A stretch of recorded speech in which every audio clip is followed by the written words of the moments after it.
दोस्तों, साधारणतया हम धर्म का मतलब हम पूजा पद्धति से ही लेते हैं।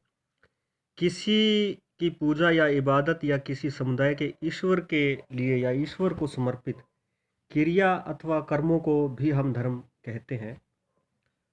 हम यहाँ धर्म को प्रकृति के आधार पर समझने का प्रयास करते हैं। अगर कोई वस्तु जड़ है, जैसे कि आग, पेड़, पानी, तो उस वस्तु का गुण ही उसका धर्म कहलाएगा। अर्थात आग जलाती है तो जलाना उसकी विशेषता भी है और उसका धर्म भी है। दूसरा, व्यक्ति विशेष पर जाते हैं तो अवस्थाओं के हिसाब से उसके धर्म बदलते हैं।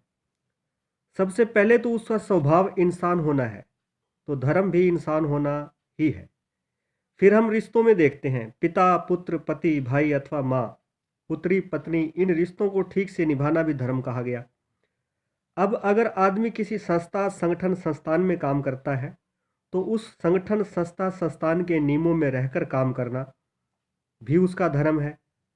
अब हम समुदाय की बात करते हैं तो संख्या या समूह के हिसाब से धार्मिक विश्वासों के आधार पर हिंदू या मुसलमान होकर उन नियमों का पालन करना जो दूसरे हिंदू या मुसलमान करते हैं, व्यक्ति का धर्म हो जाता है या उसका धर्म कहा जाएगा।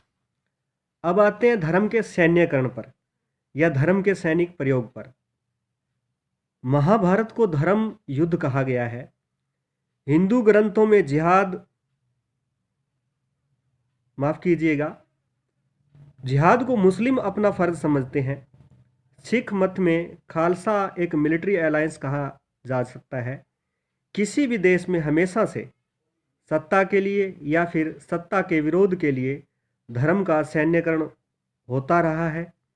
इसकी वजह है और वो ये है कि विरोध और सहयोग दोनों के लिए ही अगर ज़्यादा से ज़्यादा जन समर्थन जुटाया जा सकता है तो केवल धर्म के नाम पर ही जुटाया जा सकता है, क्योंकि सबका कोई ना कोई भगवान होता है और वो समझता है कि भगवान को पाने का रास्ता धर्म है।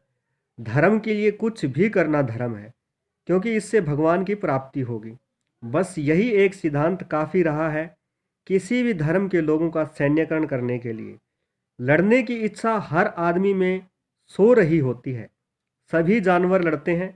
भौतिक रूप से मानव भी एक दिमाग के साथ जानवर है, क्योंकि क्रोध के रूप में पशुता हर इंसान में है। बस ज़रूरत तो इस पशु को जगाकर शिकार के लिए प्रेरित करने की होती है, ऐसा बायोलॉजी कहती है। फिर हम धर्म के सैन्यकरण पर आते हैं। ये आम बात है कि दो धर्म एक जैसे कभी नहीं हो सकते। वहीं अपने धर्म को सर्वोत्तम समझने की मानसिकता और उसे सर्वोत्तम बनाए रखने की मानसिकता धर्म के सैन्यकरण का मार्ग प्रशस्त करती है। धर्म का सैन्यकरण हर युग में, हर देश में हमेशा होता रहा है। धर्म ही एक ऐसा विषय है जिस पर बहुत बड़ी संख्या में लोग एक होते हैं और उनके विचार एक हो सकते हैं। बाकी हित तो सबके अलग अलग होते हैं और छोटे बड़े होते हैं। आतंकवाद या चरमपंथ भी धर्म के सैन्यकरण का एक छोटा रूप है, जिसे ब्रेन वॉश कर लोगों से अकल ले ली जाती है। जिहाद के नाम पर इस्लाम का सैन्यकरण किया गया।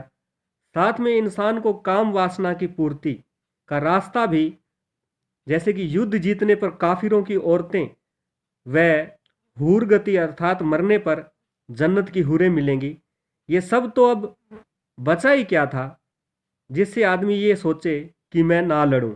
लड़ने की दोनों वजह ही इस्लाम में, चाहे वो सेक्स हो, चाहे वो दौलत हो, धन हो, मौजूद थी। वहीं दूसरे धर्म की बात करते हैं तो उन्होंने अपने धर्म की रक्षा के लिए धर्म का सैन्यकरण किया।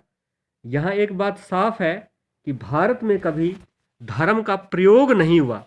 भारत के अंदर जो भी हुआ वो धर्म के लिए हुआ और धर्म को बचाए रखने के लिए हुआ।